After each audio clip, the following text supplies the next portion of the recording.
ইতিহাসের পাতা ঘাটতে গিয়ে নেইমারের ইতিহাস দেখলে আপনি আঁতকে উঠবেন। ফুটবল ইতিহাসে সেরা কামব্যাকের গল্পটি এই মহানায়কের নামেই লেখা আছে। শেষ 5 মিনিটে দুর্ধর্ষ 3 গোলে অবদান রেখে সে বুঝিয়ে দিয়েছিল ফুটবল তার পায়ের জাদু। সেদিন অবাক হয়েছিল মাঠে থাকা হাজার হাজার দর্শক, কোচ, এমনকি সতীর্থ লিওনেল মেসিও। সবাই অবাক হয়ে তাকিয়েছিলেন ব্রাজিলিয়ান এই সুপারস্টারের দিকে। কি হয়েছিল সেদিন? 5 মিনিটে নেইমার কি করেছিল? কেনই বা এই সময়টাকে বলা হয়ে থাকে ইতিহাসের সেরা কামব্যাক? চলুন বিস্তারিত দেখি। উয়েফা চ্যাম্পিয়ন্স লিগের রাউন্ড 16 কোয়ার্টার ফাইনালের লক্ষ্যে মাঠে নেমেছিল পিএসজি বনাম বার্সেলোনা। নেইমার, মেসি, সুয়ারেজের মতো ভাগা ভাগা তারকা থাকতেও প্রথম লেগে পিএসজি 4-0 ব্যবধানে হারিয়েছিল বার্সাকে। অর্থাৎ দ্বিতীয় লেগে বার্সাকে ম্যাচ জিতে করতে হবে 5টি গোল। সবাই হাল ছেড়ে দিয়েছিল। স্বাভাবিকভাবে এমন ব্যবধানে ম্যাচ জিতা সত্যি অসম্ভব, কিন্তু সেদিন ব্রাজিলের এক নায়ক বলেছিল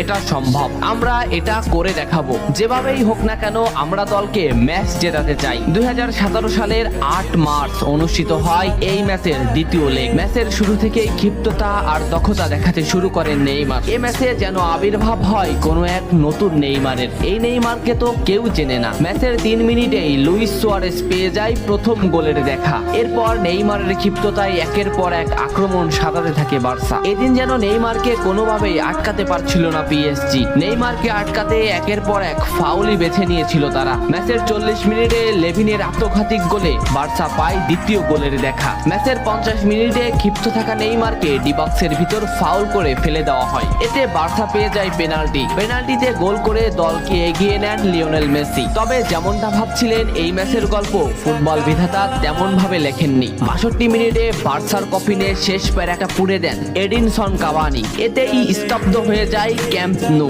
আশা ছেড়ে দেন বার্সা কোচ লুইস এনরিক। শুধু কি তাই, স্তব্ধ হয়ে যান লিওনেল মেসিও। তবে সেদিন একজন দমে যায়নি। নামটা কি কমেন্ট করে জানান। বার্সা গোল হজমের পর লিওনেল মেসি ম্যাচের সম্পূর্ণ দায়িত্ব দেন নেইমারের উপর। আবারও শুরু হলো খেলা। ডি বক্সের বাইরে নেইমারকে ফাউল করে ডি মারিয়া। এই পজিশনে 88 মিনিটে বার্সা একটা ফ্রি কিক পায়। তবে এই ফ্রি কিকের দায়িত্ব নেইমারের কাছে বুঝিয়ে দেন মেসি। শট করেন নেইমার এবং করেন অসাধারণ গোল। এই ফ্রি কিকটা বার্সার ইতিহাসের সেরা ফ্রি কিকের একটি হয়ে রয়েছে। এর 2 মিনিট পর সুয়ারেজকে আঘাত করে পেনাল্টি পায় বার্সা। পেনাল্টি নিতে আসেন নেইমার জুনিয়র। সেদিন বার্সা নেইমারের উপরেই আস্থা খুঁজে পেয়েছিল। পেনাল্টিতে অসাধারণ গোল করেন নেইমার। এমন পরিস্থিতিতেও 5 গোল করে ম্যাচ সমতা এনেছে বার্সা। এর কিছু সময়ের পরে চলে আসে সেই মাহিন রক্ষণ। ম্যাচের এই মোমেন্টটা লক্ষ্য করুন। ডি বক্সের কিছুটা সামনে নেইমারের পায়ে বল।